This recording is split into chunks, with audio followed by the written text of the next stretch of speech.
Hello दोस्तों, नमस्कार। कैसे आप लोग? मैं विष्णु कुमार स्वागत करता हूं सभी का आज के इस वीडियो क्लासेज में।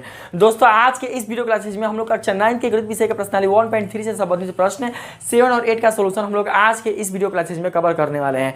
अगर जो भी बच्चे मेरे इस वीडियो के माध्यम से प्रश्नावली 1.3 से संबंधित प्रश्न 7 और 8 का सोल्यूशन चाहते हैं तो प्लीज़ दोस्तों मेरे इस वीडियो को आप लोग लास्ट एंड तक जरूर देखिएगा। अगर दोस्तों मेरे इस वीडियो को आप लोग लास्ट एंड तक देख लेते हैं तो आपको प्रश्न नंबर 7 प्रश्न नंबर 8 में दोस्तों बताया गया जो सोल्यूशन है आपको बिल्कुल अच्छी तरीके से समझ में आ जाएगी। अगर दोस्तों आपको मेरा सोल्यूशन समझ में आएगा तो अपने वीडियो को लाइक और सब्सक्राइब कीजिएगा, नहीं था दोस्तों आप लोग नहीं कीजिएगा। तो आइए बिना देर के स्टार्ट करते हैं अपने आज के इस वीडियो क्लासेस को। तो दोस्तों देख सकते हैं कि यहाँ पर प्रश्न नंबर जो 7 है उसमें आपसे ये क्या कहा जा रहा है, इसको मैंने बोर्ड पर लिख दिया है। तो दोस्तों इसमें आपसे पूछा जा रहा है ऐसी 3 संख्याओं के उदाहरण दीजिए जिनका दशमलव प्रसार अशांत अनावर्ती हो। मतलब दोस्तों अनावर्ती को ही हम लोग क्या बोलते हैं? अनवसानी बोलते हैं। दोस्तों इससे पहले मैंने जब प्रश्नावली 1.3 से पहले जो इसका थ्योरी था, मतलब प्रश्नावली 1.3 को स्टार्ट करने से पहले दोस्तों मैंने आप लोगों को पहली बात बताने का प्रयास किया है कि वास्तविक संख्या के दशमलव प्रसार का निरूपण क्या होता है। और उसी में दोस्तों मैंने आप लोगों को बताया था कि परिमेय संख्या का दशमलव प्रसार क्या है, अपरिमेय संख्या का दशमलव प्रसार क्या है, आवर्ती क्या है, अनावर्ती क्या है, इन सब के बारे में दोस्तों मैंने आप लोगों को इस वीडियो में बिल्कुल सही और सार्थक तरीके से बता दिया है। अगर आप लोगों ने अभी तक उस वीडियो को नहीं देखा है तो प्लीज दोस्तों आप लोग उस वीडियो को देख लीजिएगा। अगर आप उस वीडियो को देख लेते हैं तो प्रश्नावली 1.3 में दिए गए कुल जितने भी प्रश्न होंगे आपको उसका सोल्यूशन करने में कोई भी दोस्तों प्रॉब्लम या दिक्कत नहीं होगी। ठीक है, तो मैं आपसे यही रिकमेंड करूंगा। तो आइए हम लोग क्या करते हैं, प्रश्न नंबर 7 को समझने का प्रयास करते हैं। तो यहाँ पर दोस्तों आपको ऐसा उदाहरण लेना है जो कि अपने अनावर्त के रूप में हो। ठीक है, तो जब दोस्तों अनावर्त के रूप में रहेगा तो आपका बिल्कुल कैसा रहेगा? अशांत। अब बात आ रहा है अनावर्त का, तो अनावर्त में दोस्तों वही वास्तविक संख्या हो सकती है जो वास्तविक संख्या अपने अपरिमेय संख्या के रूप में रहती है। अर्थात अशांत अनावर्ती जो दशमलव प्रसार का निरूपण है वह केवल और केवल दोस्तों आपके अपरिमेय संख्या का ही निकल सकता है। अपरिमेय संख्या को छोड़कर अन्य किसी भी वास्तविक संख्या का दोस्तों नहीं निकल सकता है। ठीक है, तो हम यहाँ पर क्या करते हैं, कोई उदाहरण लेकर चलते हैं। तो दोस्तों हम यहाँ पर एक पहला उदाहरण लेते हैं। देखिए यहाँ पर 0.01, ठीक है दोस्तों, फिर 0.01, फिर दोस्तों 0.01, फिर चतुर्थ 01, फिर दोस्तों 501, फिर 601। देख सकते हैं कि यहाँ पर जो आपके संख्याएं आ रही हैं वो अपने आप को रिपीट नहीं कर रही है, बल्कि इनमें कोई भी अंक जो है दोस्तों अपने आप का बिल्कुल भी दोस्तों रिपीट नहीं कर रहा है। अर्थात ये जो अंक है वो इसी प्रकार से आगे की ओर बढ़ते चले जा रहे हैं। ठीक है, तो इसलिए हम यहाँ पर डॉट डॉट लगा दिए कि इनका बिल्कुल दोस्तों अंत नहीं हो सकता है। तो ये जो निरूपण है आपका वो एक प्रकार के आपके अपरिमेय संख्या के दशमलव प्रसार का निरूपण है, जो कि आपके पहले उदाहरण के माध्यम से हमको पता चल रहा है। अब हम दोस्तों यहाँ पर क्या करते हैं, कोई दूसरा उदाहरण लेकर देखते हैं। ठीक है, तो यहाँ पर दोस्तों लेते हैं 0.08, फिर 008, फिर 008, फिर चतुर्थ 08, फिर आपका हो जाएगा 508। ठीक है, फिर यहाँ पर दोस्तों हम ले लेते हैं 60 और 8। तो यहाँ पर देख सकते हैं दोस्तों कि हमने यहाँ पर जो यहाँ पर निरूपण लिया है दशमलव प्रसार का, वो भी एक प्रकार के अपरिमेय संख्या के दशमलव प्रसार का ही निरूपण है। क्यों है दोस्तों? क्योंकि इसमें ना ही किसी अंक का शांत हो रहा है, मतलब ये नहीं अंत हो रहा है, और ना ही दोस्तों ये अपने आवर्त को प्रस्तुत कर रहे हैं, बल्कि अपने आप को दोस्तों अनंत की ओर लेकर चले जा रहे हैं। और कहाँ लेकर जाएंगे हमें और आपको अर्थात किसी को भी दोस्तों पता नहीं है, और इसीलिए हमारे वैज्ञानिकों ने इसे मान लिया है कि यह अपरिमेय संख्या के दशमलव प्रसार का निरूपण है। एक दोस्तों हम लोग क्या करते हैं, उदाहरण और लेते हैं क्योंकि 3 को लेना है ना, तो एक और हम लोग क्या करते हैं यहाँ पर लेते हैं। तो देखिए हमने यहाँ पर ले लिया 0.150, 1500, 1500, 15 चतुर्थ 0, 1550, 1560। मतलब दोस्तों आप लोग क्या कर सकते हैं, कम में भी लिख सकते हैं, कोई जरूरी नहीं है। ठीक है, समझ रहे हैं ना आप लोग? Dot dot dot.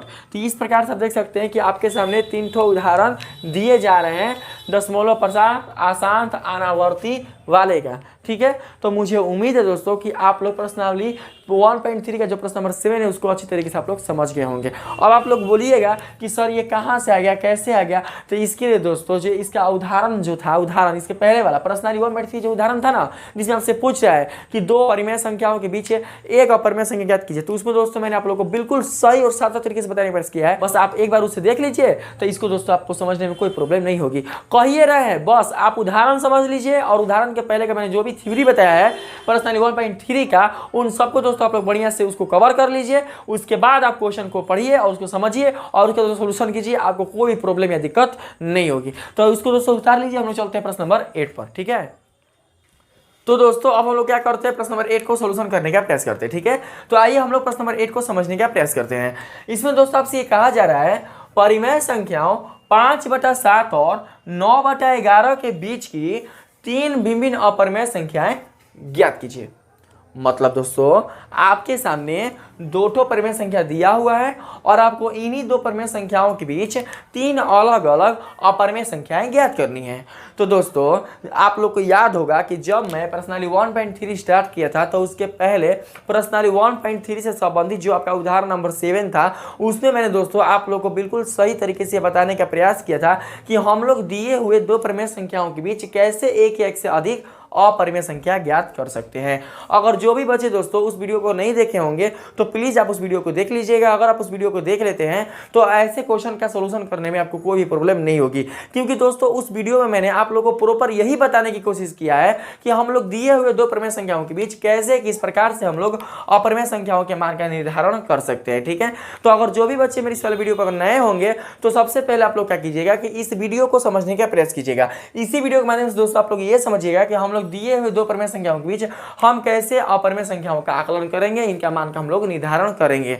तो सबसे पहले दोस्तों इसके सॉल्यूशन करने से पहले मैं आप लोग को ये बता दूं कि इसका हम लोग सॉल्यूशन करेंगे कैसे। ठीक है, तो दोस्तों अगर आपको दो परिमेय संख्याओं के बीच अगर अपरिमेय संख्या निकालनी होगी तो इसके लिए हमको क्या करना होगा कि हमें दोनों परिमेय संख्याओं का दशमलव प्रसार का आकलन करना होगा कि इनके जो दशमलव प्रसार होंगे वो कैसे और किस प्रकार से होंगे, मतलब कितना आपको निकल कर आएंगे। क्योंकि आप जानते ही हैं कि अगर ये परिमेय संख्या है तो इसके दशमलव प्रसार दो ही होंगे, या तो होंगे शांत या तो होंगे अशांत आवर्ती। ठीक है, लेकिन हमको ये पता नहीं है कि इसके दशमलव प्रसार किस प्रकार से होंगे, लेकिन हमको इतना पता है कि या तो होंगे शांत या तो होंगे अशांत आवर्ती। तो आइए दोस्तों सबसे पहले हम लोग क्या करते हैं कि 5/7 और 9/11 अर्थात इन दोनों परिमेय संख्याओं के दशमलव प्रसार का निरूपण करके देखते हैं। लेकिन इससे पहले हम लोग क्या करेंगे, लिखेंगे दिया गया है और उसके बाद हम लोग ये लिखेंगे परिमेय संख्या। तो आप लोग देखने का प्रयास कीजिएगा। लिखेंगे दोस्तों हम लोग दिया गया है परिमेय संख्याएं बराबर 5/7 और 9/11 और इसके बाद दोस्तों हम लोग लिख लेते हैं प्रश्नानुसार, क्योंकि हमको प्रश्न के माध्यम से ही चलना है। तो लिखेंगे प्रश्नानुसार चूंकि 5/7 में, ठीक है दोस्तों, हम लोग क्या करते हैं 5 में 7 से हम लोग भाग करते हैं। तो यहाँ पर देखिएगा, यहाँ पर जो आपके भाज के रूप में निकल कर आएगा वो कौन निकल कर आएगा दोस्तों 5। तो यहाँ पर दोस्तों हम लोग भाज के स्थान पर रखते हैं 5 है, आप भाजक के स्थान पर रख लेते हैं 7। अब आप ही लोग बताइए कि जो 5 दोस्तों 7 से जाएगा, नहीं जाएगा ना, तो उसके लिए हम लोग क्या करते हैं यहाँ पर दशमलव का यूज करते हैं। तो यहाँ पर दोस्तों ये बन जाएगा 50। ठीक है, अब हम इसको क्या करते हैं कि लेकर जाएंगे 7 बार में। तो 7 बार लेकर जाएंगे तो यहाँ पर हो जाएगा 7 7 49। अब 50 में से जब दोस्तों हम लोग 49 का माइनस करेंगे तो यहाँ पर निकल कर आएगा 1। फिर दोस्तों जो 1 है वो 7 से जाएगा, नहीं जाएगा ना, तो क्या करेंगे यहाँ पर दोस्तों हम लोग दशमलव के प्रयोग से 1 को 10 गुना करते हैं तो कितना बनेगा 10। फिर हम क्या करते हैं कि एक बार में दोस्तों लेकर जाते हैं। ठीक है, तो यहाँ पर हो जाएगा 7। और जब दोस्तों हम लोग 10 में से 7 का माइनस करते हैं तो यहाँ पर निकल कर कितना आएगा 3। अब फिर क्या करते हैं कि यहाँ पर 3 का सॉल्यूशन आगे करने के लिए हम लोग यहाँ पर दशमलव का प्रयोग करते हैं। तो कितना हुआ दोस्तों 30। तो लेकर जाएंगे फिर कितना बार में 7 चौके 28 यानी कि 4 बार में। ठीक है, और जब दोस्तों हम लोग 30 में से 28 का अगर माइनस करेंगे तो यहाँ पर निकल कर आएगा कितना दोस्तों केवल और केवल 2। अब फिर क्या करेंगे यहाँ पर हम लोग दशमलव का यूज करेंगे। तो दशमलव की उससे बनेगा 20। तो जो 20 और 7 से कितना बन जाएगा 7 दूनी के 14। तो यहाँ पर दोस्तों हम लोग लिख लेते हैं 14। ठीक है, और जब दोस्तों हम लोग 20 में से 14 का माइनस करेंगे तो कितना निकल कर आएगा 14 26 यानी कि आपके शेषफल में 6 निकल कर आएंगे। अब दोस्तों क्या करेंगे यहाँ पर हम लोग दशमलव का प्रयोग कर लेंगे तो कितना बचेगा ये 60 हो जाएगा। ठीक है दोस्तों, अब देखिए अगर दोस्तों हम आगे करें तो आप लोग को दोस्तों दिखेगा नहीं, तो हम यहीं पर आप करके आप लोगों को बताते हैं। ठीक है, तो जो 60 है उसको हम दोस्तों इस प्रकार से ले लेते हैं। कैसे, देखिए समझने का प्रयास कीजिएगा। ऐसे ले लेंगे, ऐसे देखिएगा 60 है ना, तो ऐसे ले लेते हैं। तो 7 8 56 यानी कि 8 बार में दोस्तों जाएगा। तो यहाँ पर लिख लेते हैं हम लोग 56। और जब हम लोग 60 में से 56 का माइनस करेंगे तो यहाँ पर निकल कर आएगा दोस्तों कितना 4। ठीक है, फिर यहाँ पर हम लोग क्या करते हैं 0 का प्रयोग करते हैं। तो 7 से कितना बार हो जाएगा, तो 7 5 35 यानी कि दोस्तों 5 बार में जाएगा। तो यहाँ पर हम लोग रख लेते हैं यहाँ पर 5। आज जब 40 में से दोस्तों हम 35 का माइनस करेंगे तो यहाँ पर निकल कर आएगा 5। ठीक है, तो दोस्तों आप लोग इस प्रकार से यहाँ पर ये देख सकते हैं कि जब हम लोगों ने 5 में अगर 7 से भाग किया तो हमारे पास जो भागफल में अंक है वो कितने प्राप्त हुए। तो दोस्तों हमारे अंक कितने प्राप्त हुए, कब, जब हमने 5 में 7 से भाग किया तब। अब फिर दोस्तों आपको भाग करना वही है जो आपने पहले किया था, यानी पहले आपने भाग किया था 5 में 7 से और अभी भी आपको करना है 5 में 7 से। तो दोस्तों आप देख सकते हैं कि जब हम 5 में 7 से भाग किए तो हमारे पास भागफल में इतने अंक मिले और हमारे शेषफल में जो प्रविष्टि है वो हमारे इस प्रकार से मिले 1 3 2 6 4 5। फिर अगर दोस्तों यदि हम 5 में अगर हम 7 से अगर हम भाग करते हैं तो फिर प्रविष्टि भी वही मिलेंगे और आपके भागफल में फिर अंकों का जो दोस्तों रिपीट है वो होना शुरू हो जाएगा। इसलिए हम लोग क्या करते हैं, इस प्रकार से ये पता कर लेते हैं हमारा जो भाग अगर 5 में 7 से जाएगा तो दोस्तों यहाँ पर अंकों का एक पुनरावृत्ति खंड प्राप्त होगा। तो पुनरावृत्ति खंड कहाँ से कहाँ तक प्राप्त होगा, तो वो प्राप्त होगा दोस्तों 7 से लेकर 5 तक। मतलब अगर आप 5 से अगर आप आगे बढ़ते हैं तो उसके बाद फिर यही अंक अपने आप की पुनरावृत्ति करनी शुरू कर देगी। तो इस प्रकार से दोस्तों आप लोग ये देख सकते हैं कि आपके 5/7 का जो दशमलव प्रसार है वो कैसा है, तो वो आसान आवर्ती है। तो इसको दोस्तों हम लोग इस प्रकार से लिख लेते हैं। ठीक है, चूंकि 5/7 का दशमलव प्रसार इक्वल टू कितना है दोस्तों 0.714285। इसके ऊपर क्या करेंगे हम लोग रेखनी दे लेंगे। ठीक है, तो ये निकल कर आया 5/7 का दशमलव प्रसार। अब क्या करते हैं हम लोग, फिर वही क्रिया हम आगे करेंगे जो हमने 5/7 के साथ किया था। तो क्रिया किस में करेंगे दोस्तों, वो क्रिया करेंगे हम लोग 9/11 में। तो इसको हम लोग दोस्तों क्या करते हैं, इस प्रकार से ऐसे घेर लेते हैं।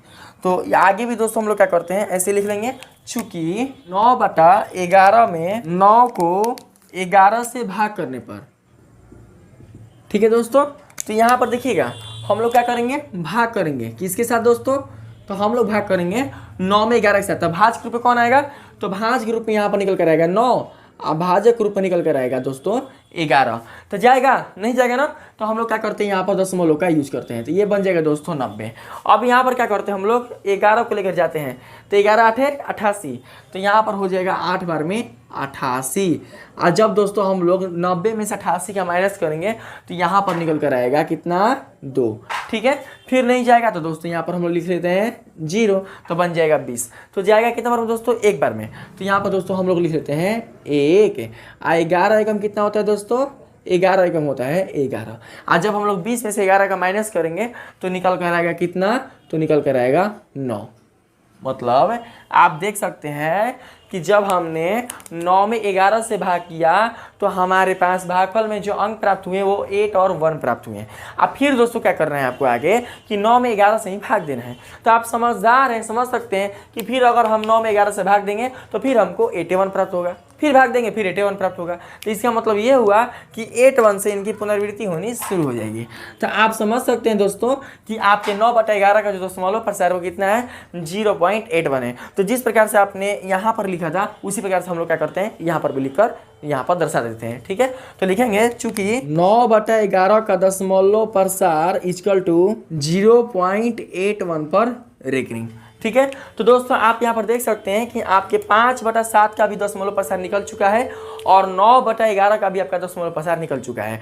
अब हमको क्या करना है दोस्तों कि इन्हीं दशमलव प्रसार की सहायता से हमें इन दोनों परिमेय संख्याओं के बीच में हमको 3 अलग अलग अपरिमेय संख्या ज्ञात करना है। तो कैसे करना है तो आप लोग समझने का प्रयास कीजिएगा। सबसे पहले आप लोगों ने ये जाना कि हमको सबसे पहले लिखना है दिया गया है, उसके बाद जो परिमेय संख्या है उसको हम लोग दोस्तों यहाँ पर रिप्रेजेंट कर देंगे और उसके बाद चलेंगे प्रश्नानुसार। और प्रश्नानुसार में सबसे पहले हमको क्या करना है कि दिए हुए पहले परिमेय संख्या का हमको दशमलव प्रसार निकालना है और उसके बाद दोस्तों हम लोग दूसरे दिए हुए परिमेय संख्या का दशमलव प्रसार निकालेंगे। उसके बाद दोस्तों हम लोग क्या करेंगे कि यहाँ पर पहले वाले परिमेय संख्या के दशमलव प्रसार पर हम लोग ध्यान देंगे। तो देखिएगा यहाँ पर लोग ध्यान से, यहाँ पर जो 0.714285 वाले जो भी अंक है वो आपके पूर्ण है कि अपूर्ण है, बताइए हमको। जो दशमलव के बाद जो अंक है वो पूर्ण है कि अपूर्ण है, तो दोस्तों मैं आप लोग को बताना चाहता हूँ कि दशमलव के बाद वाले कुल जितने भी अंक होते हैं वो सब के सब आपके दोस्तों अपूर्ण ही कहलाते हैं। दशमलव के पहले जो अंक होते हैं वो सब आपके पूर्ण कहलाते हैं। तो जितना भी आप देख रहे हैं दशमलव के बाद वाले अंक, ये सब के सब क्या है, अपने अपूर्ण रूप में है। और साथ ही दोस्तों मैं आप लोग को ये भी बता दूं कि आपके दशमलव के बाद का जो 3 अंक होता है, दशमलव के बाद का, ना कि पहले का, कितना दोस्तों, दशमलव के बाद का जो 3 अंक होता है उसमें से पहला अंक होता है आपका निश्चित, और दूसरा अंक होता है अनिश्चित, और तीसरा अंक होता है ना के बराबर। देखिए दोस्तों, जब पहला अंक आपका निश्चित है और दूसरा अंक आपका अनिश्चित है तो तीसरा मतलब आपका होगा ही नहीं। मतलब ये हुआ कि मतलब वो ना के बराबर है, और ना के बराबर का तात्पर्य होता है शून्य से। मतलब शून्य आपको भली बात ही बताता है कि जीरो का मतलब होता है नहीं। तो दोस्तों अगर हम इसको थोड़ा सा अगर हम जूम करके देखें तो आप यहाँ पर दोस्तों ये देख सकते हैं कि हमारे पास दशमलव के बाद जो 3 ठो अंक हैं वो कौन कौन है। तो पहला है 7, दूसरा है 1 और तीसरा है कौन दोस्तों, 4। तो यहाँ पर दशमलव के जो सबसे निकट वाला अंक है अपूर्ण वाला कौन, 7, उसको बोलेंगे हम लोग निश्चित। और जब दोस्तों निश्चित है तो निश्चित है, तो ये क्या है आपका निश्चित है। और उसके बाद जो आपका मिला है यहाँ पर 1, वो क्या है, अनिश्चित है। और उसके बाद का जो 4 है वो दोस्तों आपका मतलब ना के बराबर, मतलब या उसको बोल सकते हो वो है ही नहीं। इसीलिए हमारे वैज्ञानिकों ने अधिकतम से अधिकतम तक हम लोगों ने क्या सीखा था, हमारे वैज्ञानिकों ने क्या सिखाया था कि हम लोग दशमलव के बाद अधिक से अधिक 2 ही अंकों तक क्या करते हैं, लेकर चलते हैं, मिनिमम से मिनिमम तक। अगर ये ज्यादा अंक अगर आपको प्राप्त हो भी जाते हैं तो इन अंकों को हम लोग क्या करते हैं, कंप्रेस करते हैं, जितना हो सके इसको दोस्तों हम लोग कंप्रेस करते हैं। तो आप लोग समझ चुके हैं कि आपके दशमलव के बाद वाला का जो पहला अंक है वो निश्चित है, मतलब ये बदलेगा नहीं। 7 है तो 7 है, फिक्स है तो फिक्स है, ठीक है दोस्तों। और उसके बाद जो 1 है आपका वो अनिश्चित है, मतलब इसका कोई मान मतलब दोस्तों कोई फिक्स नहीं है। और इसके बाद जो आपका 4 है वो क्या है आपका, वो दोस्तों आपके ना के बराबर है। तो ना के बराबर के लिए दोस्तों हम लोग क्या करते हैं, यहाँ पर हम लोग 0 यहाँ पर प्रयोग कर लेते हैं। तो ये कितना हो जाएगा आपका 0.710। समझ रहे बात को ना, 0.710, जिसमें से पहला 7 है आपका निश्चित, दूसरा है अनिश्चित और तीसरा है आपका ना के बराबर। और ना के बराबर के लिए हमने यहाँ पर 0 लिया है। उसी प्रकार से अगर हम बात करें यहाँ पर आपके दूसरे प्रमेय संख्या के दशमलव प्रसार पर, तो दोस्तों आप लोग अपना ही से बताने का प्रयास कीजिएगा। यहाँ पर आप लोग अपना ही से बताइए कि जो 0.81 में जो 8 हो क्या होगा, क्या होगा, जो 8 है आपका वो होगा निश्चित। क्यों, क्योंकि दशमलव काफी निकट है। मतलब देखिए निश्चित किसे बोलेंगे, देखिए जैसे कि 9.8 है ना, 9.8, तो इससे हमको ये पता चल रहा है भली बात ही कि 9.8 करने का मतलब कि जो 9.8 है वो 9 और 10 के बीच में है। बात को समझ रहे हैं ना, 9 और 10 के बीच में है, ठीक है। लेकिन मतलब ये मान आपका निश्चित गणना कर रहा है, लेकिन ये जहां पर हम यहाँ पर 1 रख दें या 3 रख दें तो दोस्तों इसका आकलन करने में थोड़ा सा प्रॉब्लम होता है। इसका भी आकलन कर सकते हैं लेकिन बहुत प्रॉब्लम होता है। इसीलिए इसकी सार्थकता को व्यक्त करने के लिए, इसको सार्थक रूप से प्रकट करने के लिए हम लोग इस वाले अंक को निश्चित मान लेते हैं और इस वाले अंक को अनिश्चित मान लेते हैं। तो यहाँ पर दोस्तों देख सकते हैं 8 आपका हो जाएगा कौन, तो 8 हो जाएगा आपका दोस्तों निश्चित है, और जो 1 है वो हो जाएगा दोस्तों आपका अनिश्चित है, ठीक है। और उसके बाद आपको क्या मिलेगा, देखिए उसके बाद आपको वही मिलता है 8 फिर 1 फिर 8 फिर 1, ये मिलता कि नहीं मिलता।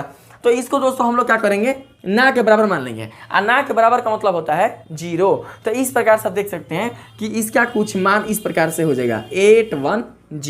मतलब 8 आपका हो गया कैसा दोस्तों, 8 आपका हो गया निश्चित, उसके बाद ये वाला अनिश्चित और ये ना के बराबर।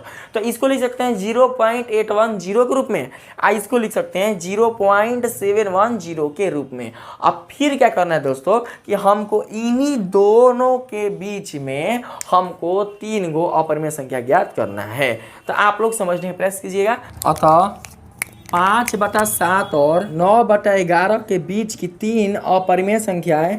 देखिए दोस्तों आपका पहला परिमेय संख्या कौन हो जाएगा, ठीक है ना, पहला हो जाएगा कौन सा, देखिए यहाँ पर आप लोग समझिएगा हमने क्या बताया था, हम लोग इसमें ये जाने थे कि इसको हम लोग किस रूप में लिख सकते हैं, 0.710 के रूप में बताया था ना, क्यों लिख सकते हैं। और यहाँ पर दोस्तों इसको हम लोग लिख सकते हैं 0.810 के रूप में। क्यों, क्योंकि इसको हम लोग इस रूप में परिवर्तित कर सकते हैं और इसको दोस्तों हम लोग इस रूप में परिवर्तित कर सकते हैं। अब देखिए मान के चलते हैं कि जो दशमलव के बाद जो आपका 7 है दोस्तों वो क्या है आपका, वो है 71, ठीक है। अब देखिए 71 तो है ना, इसको 7 बोलेंगे, लेकिन मान के चलते हैं कि है 71, ठीक है दोस्तों। इसको मान के चलते हैं कि दशमलव के बाद जो आपका 81 है वो क्या है 81। तो अगर दोस्तों हम आपसे ये पूछें कि 71 और 81 के बीच आने वाली जो संख्या है वो कौन कौन होगी, तो आपका जवाब क्या होगा? आपका जवाब यही होगा ना, 72, 73, 74, 75, 76, आपके 81 से नीचे तक, मतलब कि यहाँ तक दोस्तों 80 तक। ठीक है, तो हम क्या करते हैं कि यहाँ पर जो पहला है उसको हम लिख लेते हैं ऐसे। देखिए समझना प्रयास कीजिएगा आप लोग, 0. देखिए 71 बाद क्या आएगा 72 ना, तो यानी कि यहाँ पर लिखेंगे 72। ठीक है, उसके बाद 0 है ना दोस्तों, तो यहाँ पर लिखेंगे 0, फिर आगे लिखेंगे 7200, फिर आगे लिखेंगे 7200, फिर आगे लिखेंगे 7200 डॉट। अब हम बात करते हैं यहाँ पर दोस्तों दूसरा अपरिमेय संख्या का। तो देखिए यहाँ पर 72 के बाद क्या आएगा, 73 भी आ सकता है, 74 भी आ सकता है, 75 भी आ सकता है, कोई भी आ सकता है। तो हम यहाँ पर क्या लिखते हैं दोस्तों, लिख सकते हैं 730 7300 7300 7300 डॉट।